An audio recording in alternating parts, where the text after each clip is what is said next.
a relembrar a série que veio alguns anos atrás sobre Tiago, mas eu tinha em mente já há algum tempo refazer uma série antiga que eu tinha sobre Lucas, tendo em vista que nós vamos, no mês de abril, estar lembrando da morte e ressurreição de Cristo. E eu creio que até lá estaremos chegando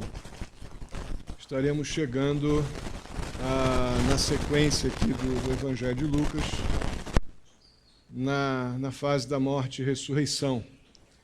E tendo em vista algo que eu disse no final do ano, e tenho dito, na verdade, todo final do ano, mas não tinha ainda acontecido uma reação prática e objetiva em relação ao que eu vinha falando.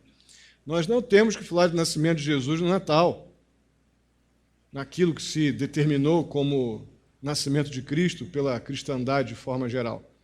Nós podemos falar do nascimento de Cristo em fevereiro, em março, em abril, em maio, não é? Então nós vamos caminhar todo esse processo aqui de Lucas, passando por essas etapas, relembrando essas verdades que envolvem o nosso Senhor Jesus Cristo, coisas especiais, momentos gloriosos, principalmente dentro das realidades do reino de Deus que Cristo veio estabelecer, as promessas quanto à mensagem das boas novas, da salvação, enfim.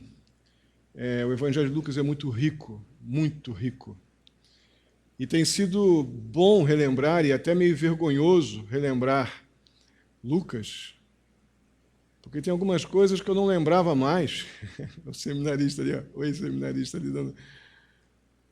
não, é o de trás mesmo, você é o seminarista, o ex-seminarista ali atrás, está dando Lucas no Instituto. Acabei não falando contigo detalhes, fiquei tão com a cabeça enfiada aí numa temática que eu estava indo, que eu queria conversar contigo, acabamos não conversando. Mas está sendo muito bom relembrar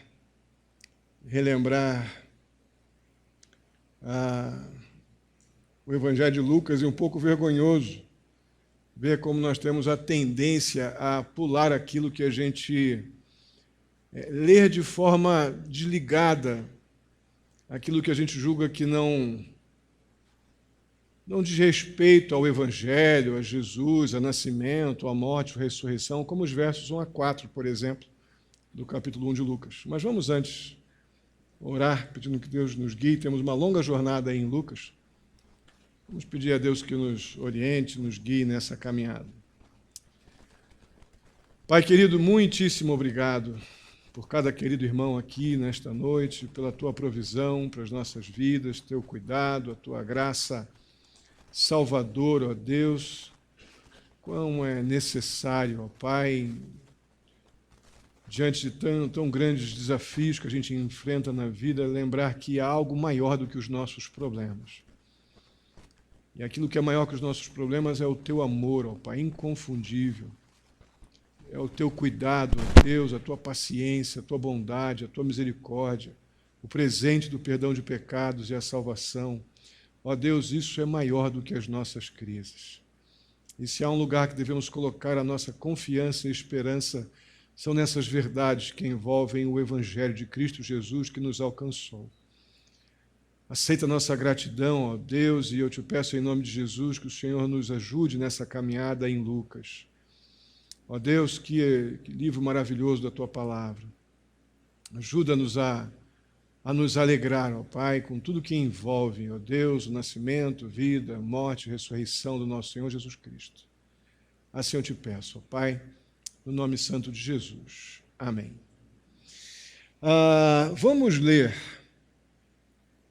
inicialmente capítulo 1, dos versos 1 até o 25. Eu vou ler o primeiro versículo, um dos irmãos vai ficar de pé, vai ler outro versículo. Vamos lendo de um em um. Vamos ser de 2 em 2, não. São 25 versículos, é rapidinho. Só queria que você ficasse de pé e lesse alto para que todos possam acompanhar. Lucas capítulo 1, dos versos 1 ao 25. Diz assim: muitos já se dedicaram a elaborar um relato dos fatos que se cumpriram entre nós, conforme nos foram transmitidos por aqueles que desde o início foram testemunhas oculares e servos da palavra. Já li 2 versículos, né? Agora vai no 3 aí.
Amém. Joia, obrigado. A introdução, a primeira parte desse evangelho, ou do evangelho de Lucas, ela está aqui nos versos de 1 a 4, e foi uma surpresa para mim, em relação às minhas próprias convicções, e eu fico imaginando que talvez seja para você também aquilo que esses versos de 1 a 4 revelam, e nós atropelamos porque a gente quer saber de Zacarias e de Isabel que vem depois. A gente não liga para os versos 1 a 4. E esses versos 1 a 4, eles são literalmente reveladores, né? Não se tem, Lucas é um personagem das Escrituras que até então, por estar nos 4 evangelhos, entre os 4 evangélicos, desses 3 sinóticos, né, aqueles que falam a mesma narrativa, porém em perspectivas diferentes, a gente tem a tendência a acreditar que todos são iguais no que diz respeito às suas origens, seus começos, seu chamado. Mas isso não é verdade. Lucas, em particular, apesar de ser um livro da Bíblia, um dos mais completos, a mais completa narrativa sobre nascimento, vida e morte do Senhor Jesus, um estilo literário brilhante. A gente pensa, então, que temos todas as informações sobre Lucas, mas é o contrário. Quase nada se sabe de forma objetiva, certa, sobre nascimento, sobre conversão de Lucas. Lucas surge, historicamente falando, pelo relacionamento intenso que ele tem com o apóstolo Paulo. Mas dentro do contexto dos evangelhos, que a gente pensa que está lá junto com a turma com Mateus e com Marcos e com João, a gente esquece que, cronologicamente, não obrigatoriamente, esses livros estão numa ordem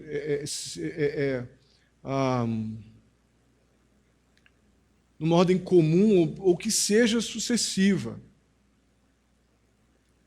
Isso é algo que a gente simplesmente ignora e cria pressupostos para Lucas que nunca não tem a ver com Lucas. O que se sabe de Lucas historicamente é que ele é natural de Antioquia. E isso tem um valor importante pela influência ou pelo fato de Atos dos Apóstolos ser centrado em Antioquia.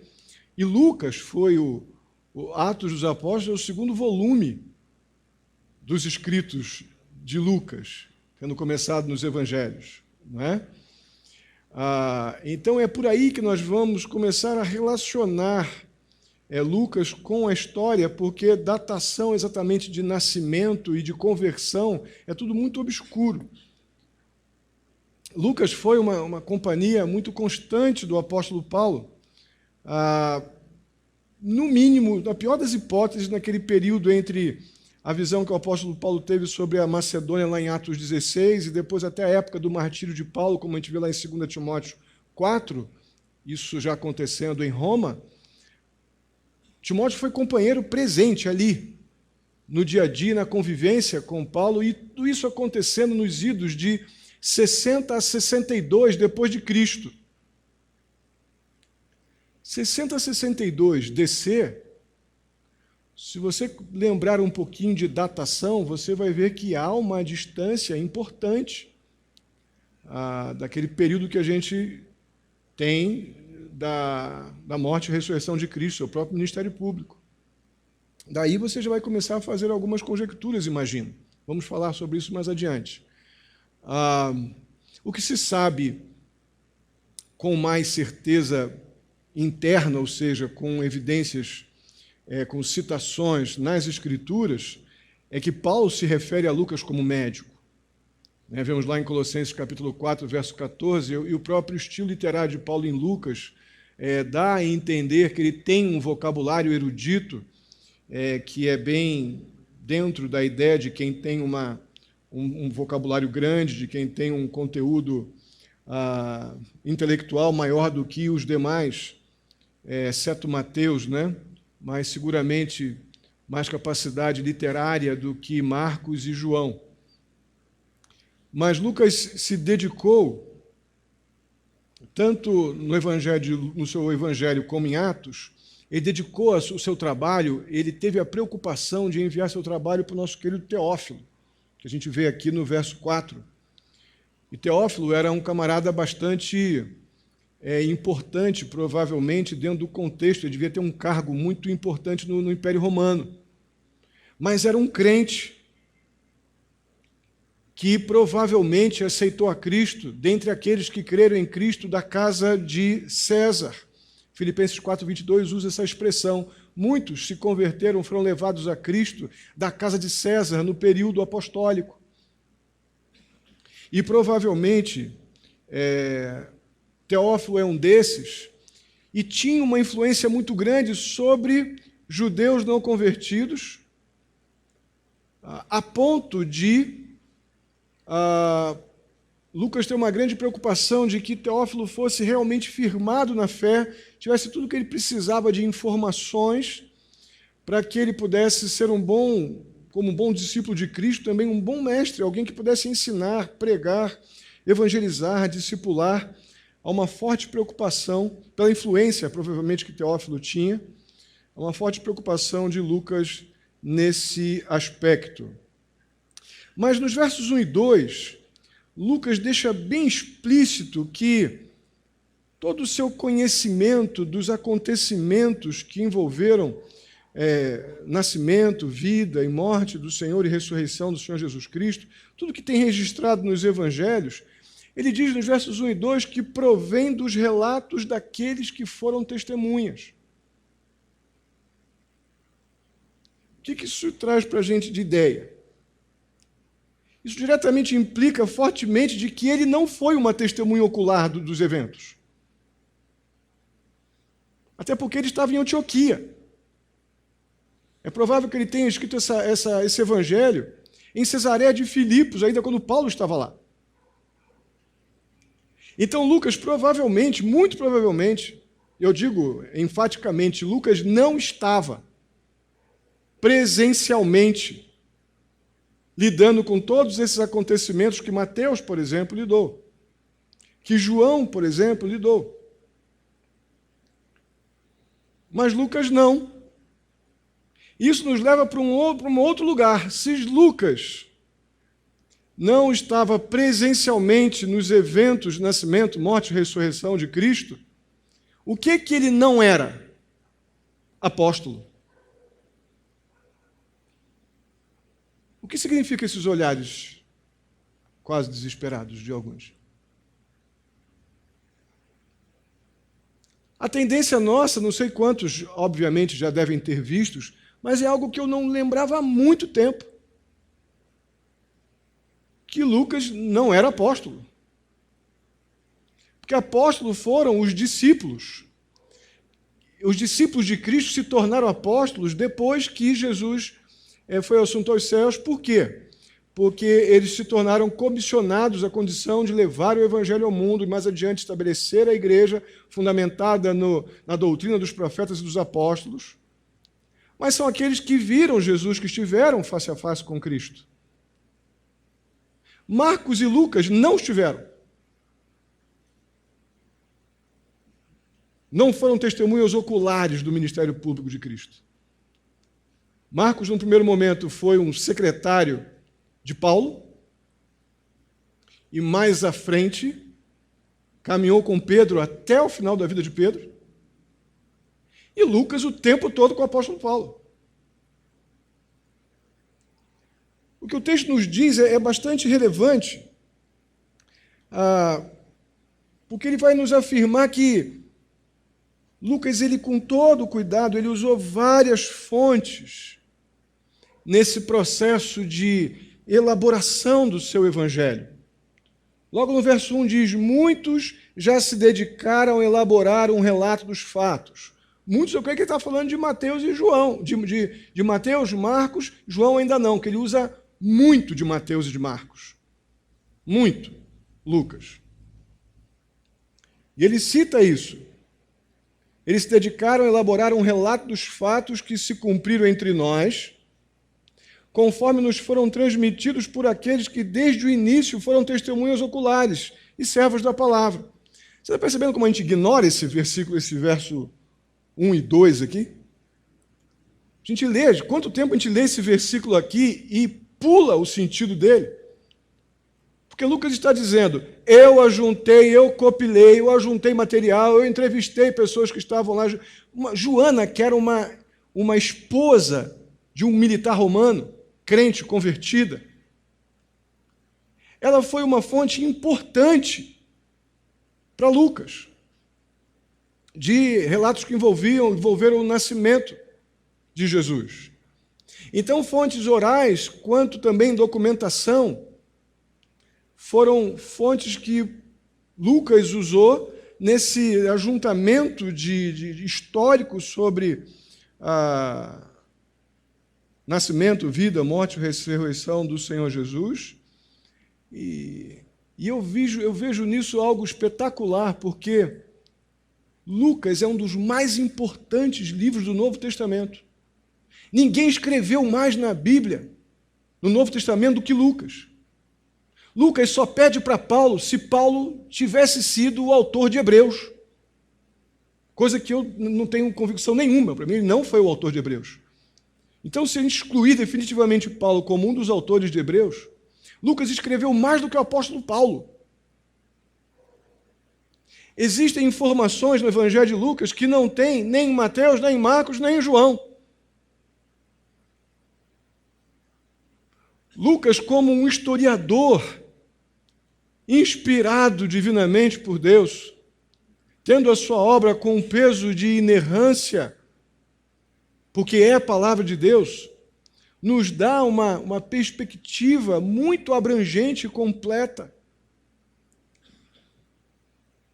de um dos propósitos fundamentais, especiais do nascimento de Cristo Jesus, que é que a boa nova do Evangelho, que o amor de Deus expresso em Jesus Cristo, alcance todas as pessoas, em todas as camadas sociais. Lucas tinha essa preocupação. Uma coisa que às vezes pode vir à nossa mente, mas então, pastor, se ele pegou aqui e ali, não perde um pouco a questão do sentido de infalibilidade? Não, meus irmãos, porque a Bíblia continua, todos os escritores que Deus chamou para que falassem dele e da palavra dele estão dentro de 2 Pedro, capítulo 1, versos 20 a 21. Vamos ler juntos? Antes de mais nada, saibam que nenhuma profecia da Escritura provém de interpretação pessoal, pois jamais a profecia teve origem na vontade humana, mas homens falaram da parte de Deus, impelidos pelo Espírito Santo. Então, Lucas, como historiador da história de Cristo no primeiro século, ele foi divinamente inspirado para que o Evangelho estivesse tão completo no seu livro, que pudesse alcançar todas as camadas sociais, sem restrição, sem limitações, e que todos tivessem, então, como ter uma perspectiva bem completa do Evangelho e do propósito do nascimento de Jesus. Falando em objetivo, o propósito do Evangelho, eu peguei bem literal aqui de uma apostila minha do tempo de seminário, que eu achei interessante repetir essa ideia. Qual o propósito de Lucas ter feito essa coletânea de informações, de fontes orais, de fontes escritas, e então trouxesse a nós, de forma inerrante e infalível, esse evangelho tão completo? O objetivo era que a mensagem soberana do reino de Deus, manifesto através do seu Filho, da sua encarnação, que é Jesus Cristo, fosse levada a todas as nações, tendo em vista a rejeição israelita a Jesus como Filho do Homem, como seu Rei e como Messias. O Evangelho de Lucas, ele tira toda a estrutura consciente e deliberada e até irracional dos judeus ou de qualquer pessoa para rejeitar a obra de Cristo, porque ele é tão completo em seus argumentos, apresenta a Cristo de uma forma tão integral, que você, quando rejeita a Cristo, olhando para Lucas, é porque você, de fato, está absolutamente cego pelo pecado, cego pelo mundo, carecendo da graça de Deus para nos libertar daquilo que eu falei domingo, daquele coração empedrecido, endurecido pelo pecado, porque tudo que o homem precisa saber quanto a nascimento, vida, morte e ressurreição de Jesus, nós encontramos no Evangelho de Lucas.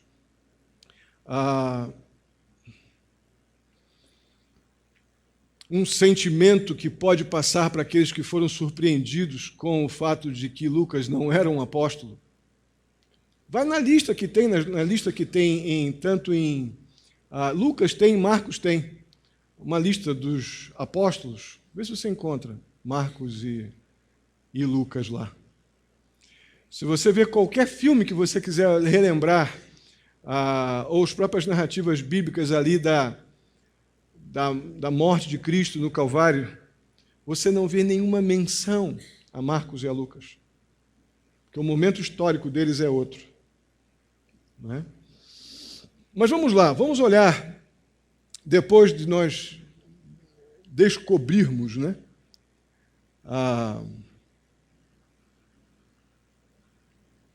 os versos 1 a 4,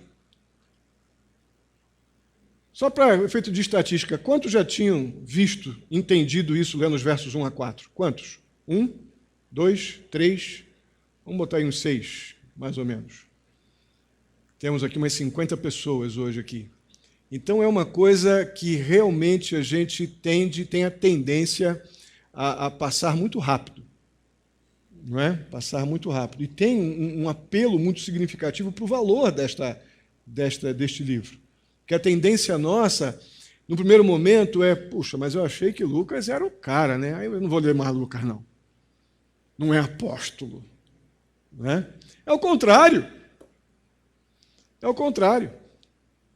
O peso que há no que diz respeito à infalibilidade, à inerrância das Escrituras e à autoridade que Lucas teve da parte de Deus para divinamente trabalhar com essa coletânea de informações históricas e ajuntar de forma ordenada. Nem tudo está literalmente dentro de um processo cronológico, mas a maioria dos eventos que envolvem Jesus Cristo estão dentro de uma ordem bem cronológica de acontecimentos. Tudo isso está debaixo de uma soberania divina extraordinária. Não é? Daqui a pouco, mais no finalzinho, a gente volta aqui. Mas deixa eu primeiro a gente lidar com, dentro dessa narrativa, então, que Lucas apresenta. O primeiro acontecimento aqui narrado por Lucas é aquilo que nós, então, logo de imediato, quando pensamos em Lucas, no capítulo 1, pensamos naquele momento, daquela repentina aparição de um anjo ao sacerdote Zacarias no seu turno ali no templo, no verso 11.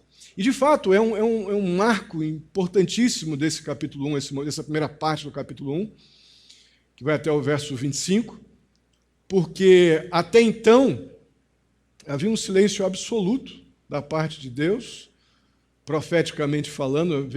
Estamos vindo aí de 400 anos de silêncio na narrativa de Lucas, mencionando os acontecimentos que envolveram o nascimento de Jesus.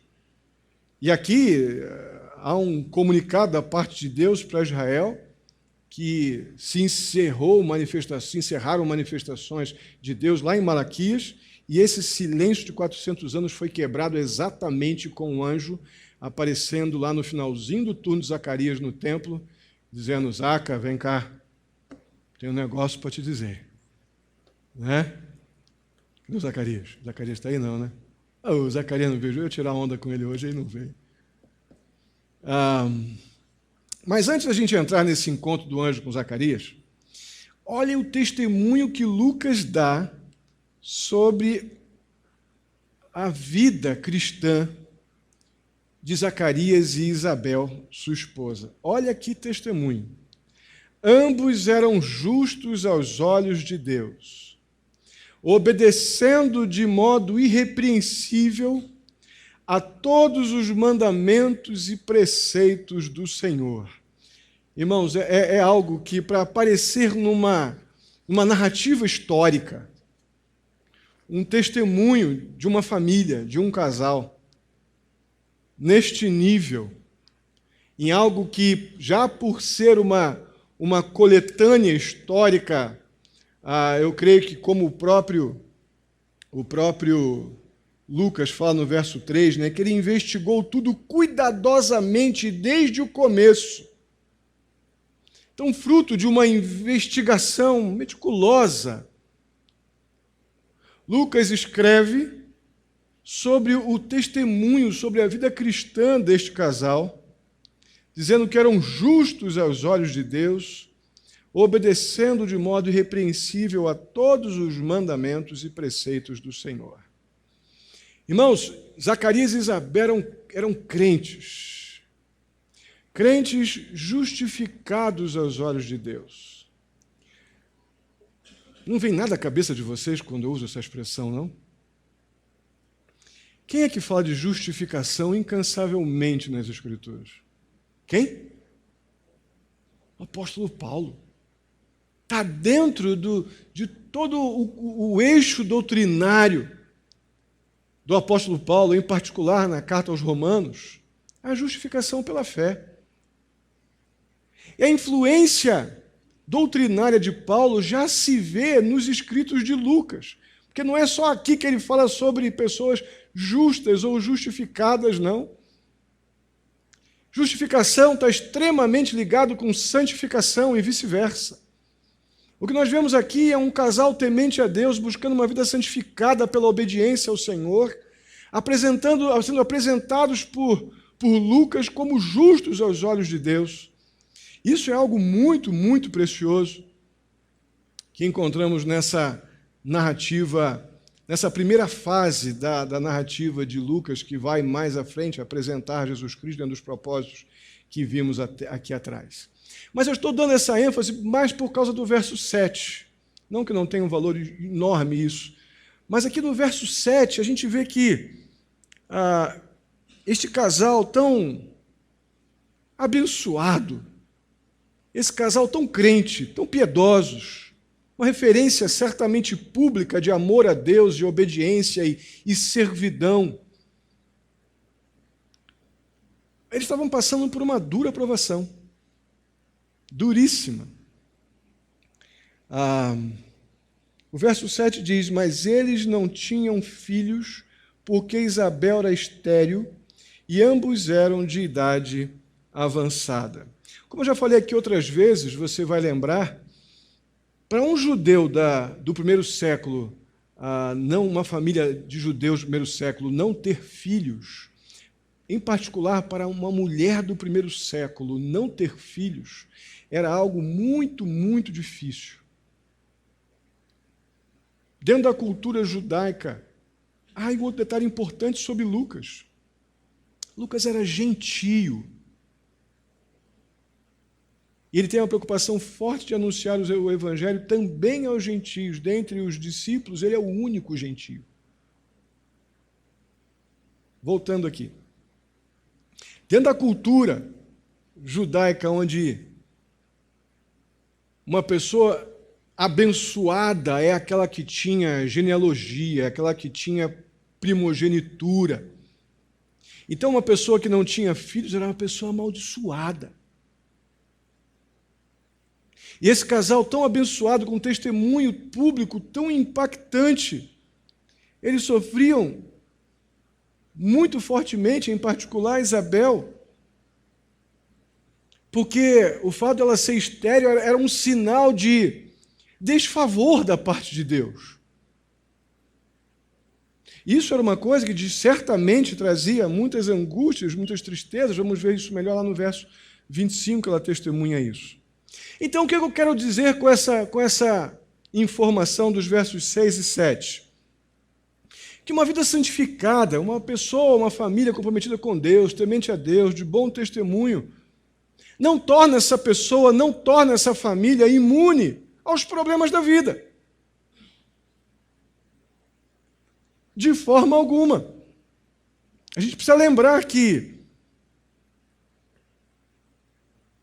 as provações, elas fazem parte das realidades de um mundo, como a Bíblia nos diz, jaz no maligno, está morto no diabo.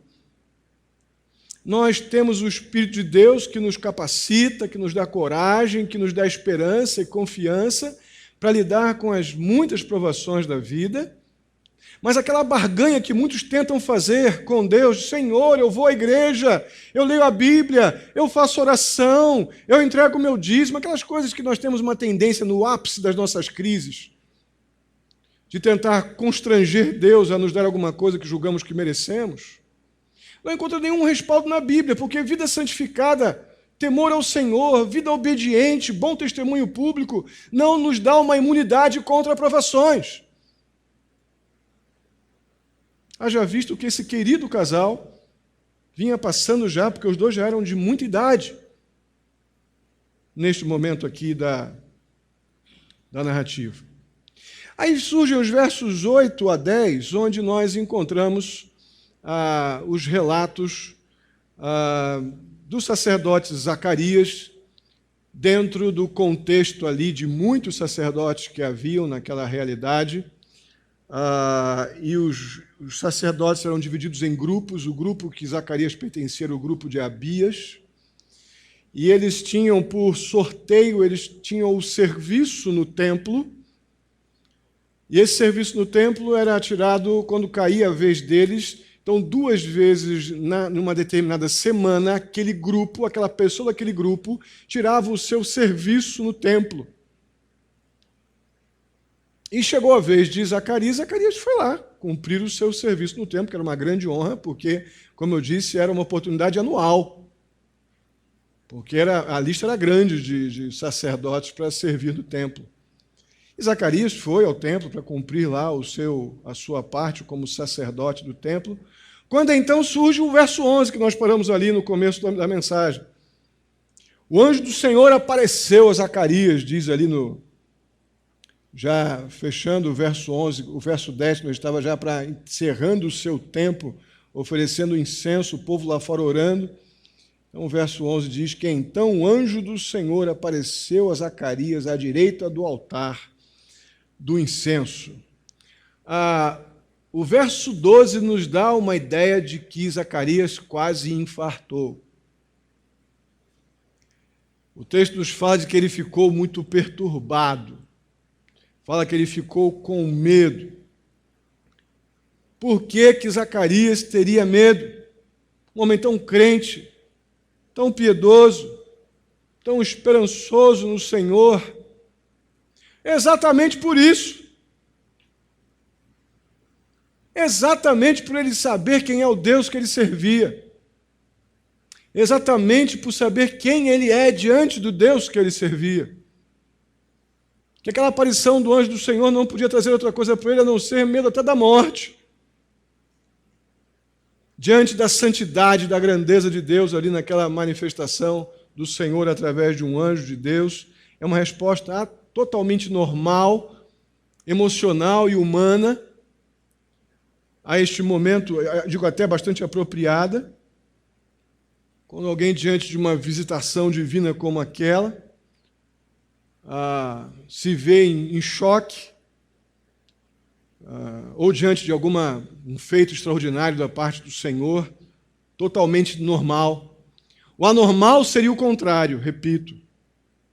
O anormal seria ele sair dali depois, como muitos gostam de dizer em nossos dias, hoje eu fui arrebatado, fui ao céu, dá o cadê o testemunho na igreja, dá um monte de glórias, aleluia, e depois na porta ali começa a combinar a pizza. Onde é que nós vamos? Onde é que nós vamos hoje?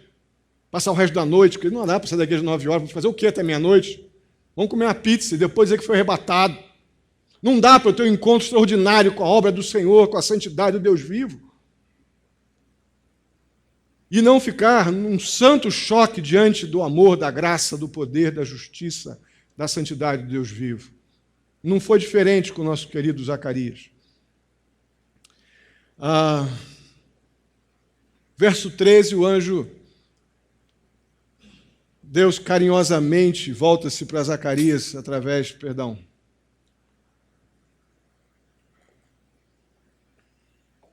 do seu anjo ali, e anuncia uma bênção muito gostosa, muito esperada para Isabel. Creio que para Zacarias também, que deveriam, pelo contexto do texto, deveria pedir isso insistentemente ao Senhor. O anjo dá aquela super boa notícia, afirmando que Isabel daria à luz, então, aquele filho tão desejado, tão esperado. Os versos 14 a 17, o anjo diz tudo aquilo que um pai quer saber, né? O sim lá com a Ana Luísa agora, daqui a pouco está chegando Levi, Sofia. O que a gente, como pai, quer saber? Se o anjo chegasse, deixa eu te dar a ficha aqui. Pai, teu filho vai ser show. Todo mundo vai ficar feliz com teu filho. As pessoas vão se alegrar com ele. Ele vai ser uma bênção. Mas tem mais. Ele vai preparar o caminho de alguém que está por vir. Ele vai isso, aquilo. O anjo deu a ficha todinha para Zacarias. Que bom, né? Se a gente tivesse esse relato assim, tão já mastigadinho da parte de Deus na hora, né? O privilégio que Zacarias teve muito grande junto com Isabel. O verso... aqui no verso 14, deixa eu ver se é isso mesmo. No verso 14, né, o texto diz assim, o anjo diz, ele será motivo de prazer e de alegria para você, e muitos se alegrarão por causa do seu nascimento. Que notícia, que bacana. Obviamente estamos falando de João Batista, né? O filho de Isabel e Zacarias, que, como profetizado pelo profeta Isaías, seria aquela voz que clamaria do deserto, preparai o caminho do Senhor, não é? Aquele que estaria anunciando o arrependimento para o encontro, para a chegada do Senhor Jesus Cristo. Algo tudo tão muito especial, tudo muito bacana, tudo envolvido num momento de expectativa muito grande, atendimento das orações de Zacarias e Isabel, esse encontro de Zacarias no templo com o anjo do Senhor, né? Todos esses cuidados especiais de Deus aqui, a gente passa meio rápido também nesses momentos aqui dos versos 8 a 10, mas o fato de Zacarias ter estado no templo, servindo no templo, é algo que traz uma honra, espiritualmente falando, uma honra muito grande. Zacarias devia estar muito, muito feliz. E Deus ainda contempla Zacarias com o anjo chegando a Zacarias dizendo, olha, diz para Isabel que o menininho está chegando. Vai ser uma bênção, vai ser uma alegria para todo mundo, e ainda vai chegar com um comissionamento muito especial, vou dizer como é que vai ser. Tudo muito bacana. E exatamente nesse momento super especial, esse momento é interrompido por um surto de incredulidade por parte do nosso querido Zacarias, né? Nos versos 18 a 22. Zacarias me solta essa no verso 18. Como posso ter certeza, anjão? Como é que eu posso ter certeza? Sou velho. A minha mulher é de idade avançada. Eu acho que agora, então, seria a hora do pânico mesmo, de Zacarias, com a resposta que o anjo dá no verso 19. Agora é hora dele tremer e correr. O verso 19 surge assim, sou Gabriel, o que sempre está na presença de Deus. Agora é hora de correr. Depois de uma pisada de bola dessa, o anjo fala enfaticamente, sou Gabriel, que está sempre na presença de Deus, e fui enviado para lhe dar boas novas. Imagino onde poderia querer se enfiar Zacarias naquele momento, né? Que crise, provavelmente, ele pode ter sentido. Mas trazendo aqui para a nossa racionalidade, para a nossa humanidade e para a humanidade de Zacarias, que nós não temos nada de diferente do nosso querido Zaca, não está muito fora Zacarias questionar o anjo. Eu estou velho, anjão.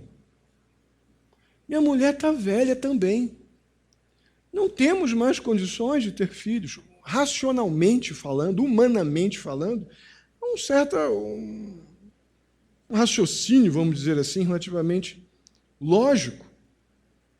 A questão é que diante do anjo do Senhor, na presença de Deus, coisa que Zacarias ainda não desfrutava daquilo que nós desfrutamos, que é a adaptação do Espírito Santo, que nos dá esse canal de comunicação com Deus permanente, estamos ligados via Embracel com Deus direto, o tempo todo. O Espírito Santo nos dá o privilégio da comunhão com Deus em adoração, em oração, em louvor, em conversa franca, em relacionamento íntimo, diário. Zacarias não tinha isso ainda. Ele deveria sim parar ali diante da presença de essa manifestação divina ali, devia lhe causar uma perplexidade, uma santa perplexidade, uma postura de adoração muito grande, mas aí entra a natureza pecaminosa, né? A nossa racionalização, a nossa humanização. Não foi um mensageiro qualquer que trouxe algum recado de uma pessoa desconhecida para Zacarias. Foi nada mais, nada menos do que o homem forte de Deus, seria o significado de Gabriel.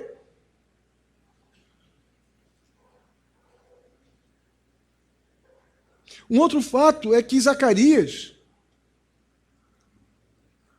era um judeu que conhecia o Antigo Testamento.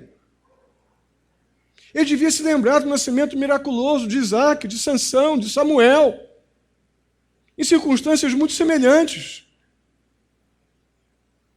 Ele deveria trazer à sua mente aquilo que lhe traz esperança. Não era hora de exercitar um raciocínio meramente humano e natural. Por mais que fosse incomum aquele acontecimento, ou talvez até exatamente por ser incomum aquele acontecimento, não era hora de eu tentar racionalizar aquilo, colocar parâmetros e limites meramente humanos dentro do meu intelecto e das minhas limitações humanas. Era hora de dizer: Senhor, Tu és Deus que está falando comigo, Tu és o Deus que supre a necessidade dos seus, que vem ao encontro do cansado, do aflito, do necessitado. Tu é esse que ouviu a minha súplica e vem agora ao meu encontro me abençoando, a mim e minha mulher. Não era hora de questionar, não era hora de duvidar, não era hora de tentar racionalizar, humanizar, mecanizar o relacionamento com Deus. Irmãos, não estou tentando convidar ninguém aqui a uma irracionalidade.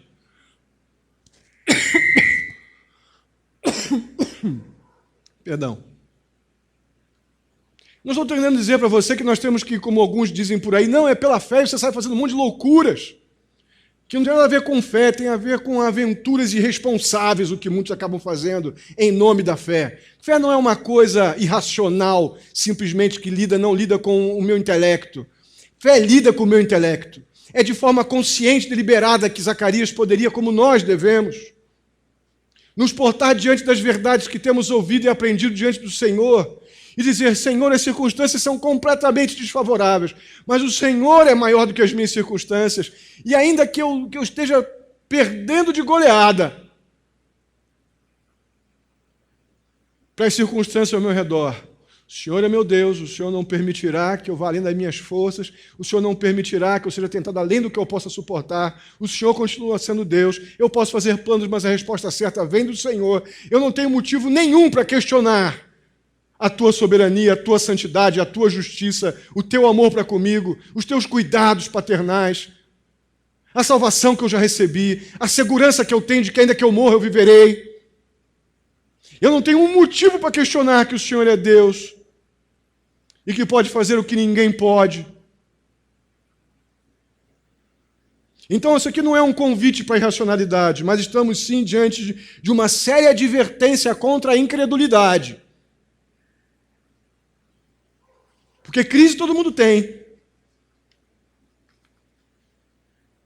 Agora, nós que estamos em Jesus Cristo, que temos recebido muito mais do que Zacarias tinha.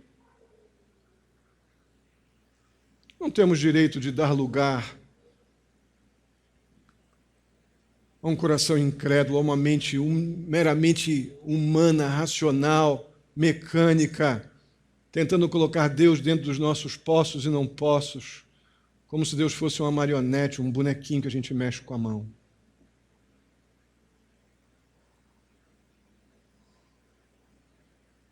O que nós aprendemos de Zacarias é que até o crente piedoso, até o crente mais fiel pode sofrer de incredulidade.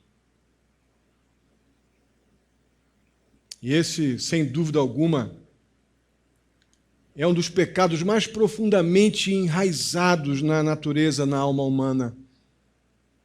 E se nós temos convicção disso, se isso não é nenhuma coisa nova para a maioria de nós, por que nós demoramos tanto a cuidar daquilo que mais nos fragiliza, que é a facilidade que, mesmo tendo a palavra de Deus ao nosso dispor, o Espírito Santo iluminando nossa mente, nos capacitando não somente a ter a compreensão das Escrituras, mas como experimentá-la, vivenciá-la e ter essa segurança gostosa de que Deus habita em nós, cuida de nós. Por que não somos mais dedicados a tratar melhor a nossa alma, no que diz respeito a essa tão constante fragilidade que surge nos momentos das crises, que é a maldita da incredulidade? Porque isso não é um problema dos fracos na fé, não, isso é um problema dos pecadores.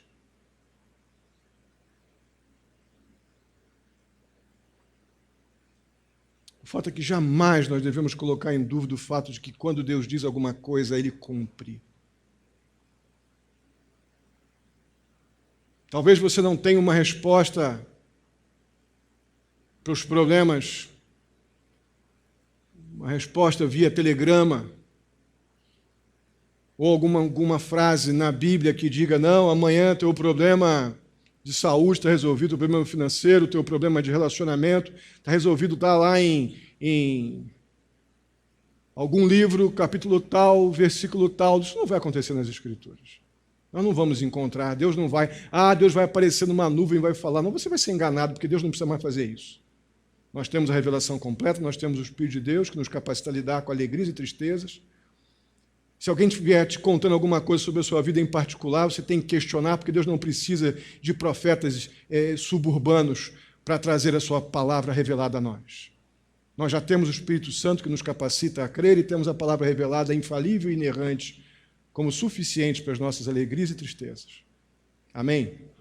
Então, diante disso, nós temos que botar em prática e não negar a suficiência das Escrituras, encontrar qual área da nossa vida nós estamos abrindo mão com humanismo, com mero racionalismo e mecanicidades, para que a gente possa identificar a área do nosso fracasso espiritual, botar diante da cruz, botar aos pés da cruz, confessar como pecado e fazer um plano objetivo de mudança para não vir a se acidentar mais naquela área de fracasso que tem nos derrubado na nossa vida cristã.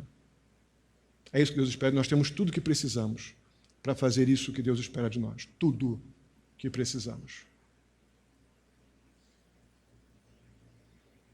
Eu creio que Zacarias aprendeu uma lição que nunca mais ele iria esquecer. Não se questiona a palavra do Senhor. Verso 20 diz assim: agora, Zaca, vem cá. Agora você vai ficar mudo. Isso para alguns ia ser uma tortura, né? Que tem a turma que gosta muito de falar, né?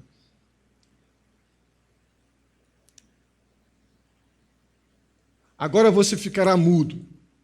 Não poderá falar até o dia em que isso acontecer, porque não acreditou em minhas palavras. Irmãos, esse tipo de disciplina da parte do Senhor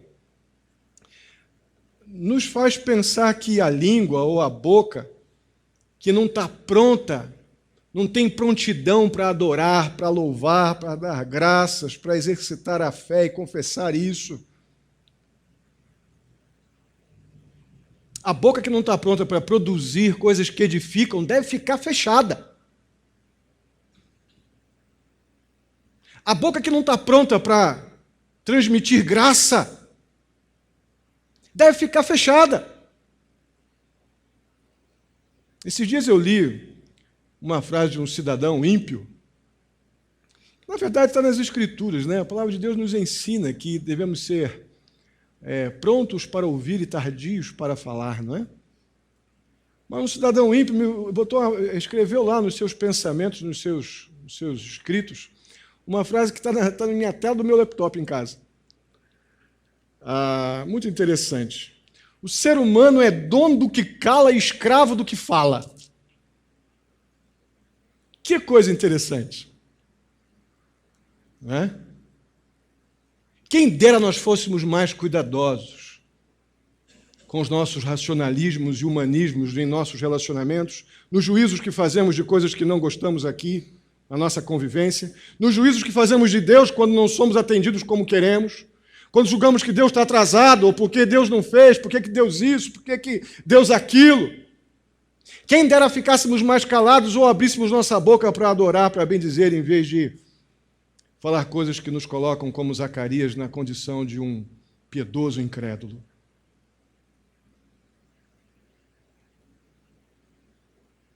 Zacarias foi colocado em silêncio por, no mínimo, 9 meses. Na sequência, nós vamos ver o momento da interrupção deste momento de disciplina do Senhor. 9 meses onde, sem dúvida alguma, ele foi lembrado diariamente de que ofendeu a Deus com a sua incredulidade. Incredulidade ofende a Deus, irmãos. Porque eu não estou lidando com um ser falível. Nós estamos lidando com Deus inerrante e infalível, dono, Senhor, soberano de todas as coisas, que nos deu o que não merecemos. Nos deu, não nos emprestou, não. Não colocou em nossas mãos para tomar se nós fizermos alguma coisa que Ele não gosta. Ele nos deu seu amor, sua graça, a salvação através de Jesus, o Espírito dEle. Então, quando nós incredulamente nos voltamos para Deus questionando, Senhor, será?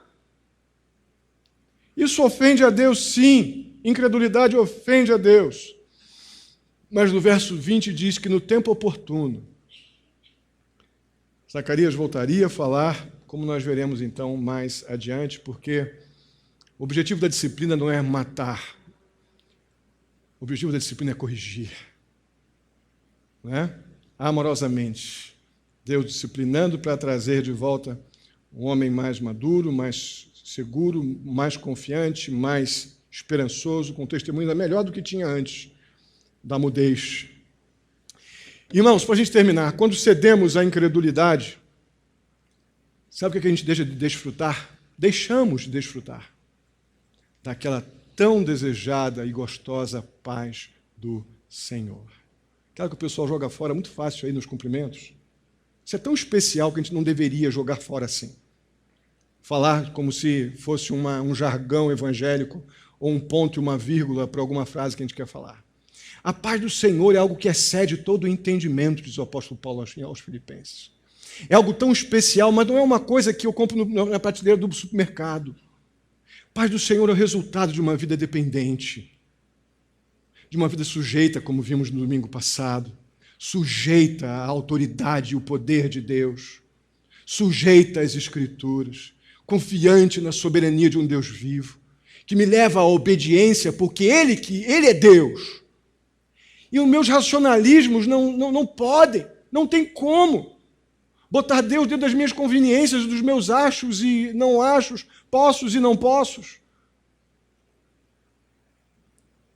Quando nos colocamos dessa forma, quando não atentamos contra a fé com um coração perverso e incrédulo, nós desfrutamos da paz do Senhor. Mas quando a incredulidade encontra um assento no nosso coração, na nossa vontade, na nossa alma, nós deixamos desfrutar daquilo que tanto precisamos e temos disponível da parte de Deus, que é a sua gloriosa paz. Paz do Senhor não é ausência de crise, mas é a capacidade, é o poder do alto para lidar com, seja com o que for, com a morte, com a vida, desfrutando da consolação do Espírito Santo, da capacitação que vem de Deus para falar, para calar, para sorrir, para chorar. Isso é resultado da paz, da gloriosa paz do Senhor. E é por causa da ausência dessa paz do Senhor, que é a consequência de uma postura incrédula, apesar de não negarmos que cremos em Jesus, é isso que nos leva aos muitos fraquejos e fracassos nas batalhas que a gente enfrenta na vida. Vamos ficar de pé, vamos orar. Vamos pedir a Deus que nos capacite a estarmos prontos a crer. Mas eu creio, pastor. Eu também creio que Pedro Álvares Cabral descobriu o Brasil, mas se alguém disser que foi outro, me leva. Se provar, tem que provar, né, irmã? Mas leva.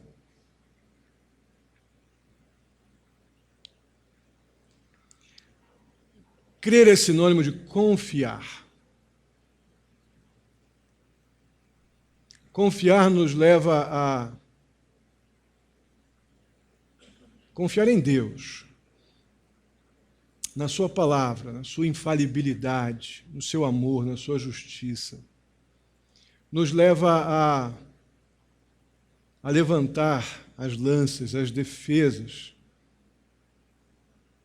para aquele pensamento incrédulo de incredulidade que nos leva a questionar principalmente primeira coisa que nós questionamos, como aconteceu com Eva lá no jardim. Primeira que questionou, que foi incrédula porque ela questionou a bondade de Deus. Quando questionamos a bondade de Deus, a incredulidade ela encontra um assento no nosso coração. Abrimos mão da paz do Senhor e não temos mais o mesmo sujeitar as verdades que conhecemos e confessamos. Vamos orar, pedindo que Deus nos ajude a crer desse jeito, confiadamente, uma confiança que nos leva a rejeitar qualquer sugestão de que Deus não é tudo o que Ele diz que Ele é, a questionar a bondade de Deus, questionar a bondade de Deus nos nossos planos, nas nossas vidas, nas nossas alegrias, nas nossas crises, tristezas, fracassos, sucessos. Vamos pedir a Deus para nos ajudar a crer e a se sujeitar, sem questionar o amor e a sua bondade. Mesmo que a gente não entenda num primeiro momento o que está acontecendo, não nos cabe fazer o que Zacarias fez. Senhor, ô anjo, não dá para ser assim. Não vai funcionar. Esse é o primeiro passo para a gente abrir mão da paz gostosa do Senhor. Vamos orar. Vamos pedir a Deus que nos livre desse perverso coração incrédulo que atenta contra a sua paz em nosso coração. Oremos. Bondoso e amado Deus, muitíssimo obrigado, porque nós podemos, diante da Tua palavra, ó Deus, olhando esses momentos que antecedem, ó Pai, a vinda, o nascimento do Senhor Jesus Cristo, vemos o Senhor tratando o coração desses pais, Zacarias e Isabel. Um casal tão temente ao Senhor, ó Deus, nós temos aqui um modelo que o Senhor usa, os teus, mesmo que te amem, temam o Senhor, são pecadores e podem fracassar, infelizmente, são capazes de fracassar. O Senhor não livra, não nos tira a disciplina, mas o Senhor nos abençoa como o Senhor abençoou Isabel, dando paciência a Isabel, dando confiança a Isabel, esperança a Isabel, para esperar o nascimento do seu filho. E tudo que vinha junto neste pacote, da vinda de João. Ó Deus, quantas coisas temos por enxergar no Evangelho de Lucas, mas agora, ó Pai, o que eu te peço é que aquilo que vimos hoje nos capacite, nos ajude, ó Deus, a resistir espiritualmente à incredulidade que rouba de nós, ó Deus, alegria, rouba de nós esperança, rouba de nós o que temos de melhor, ó Pai. Rouba nossas convicções, essa humanização que a gente faz das coisas, essa racionalização, essa coisa que a gente quer botar o Evangelho dentro dos nossos parâmetros humanos limitados, ó Deus, dentro dos nossos planos. Ó Deus, tem misericórdia de nós, isso nos atrapalha grandemente.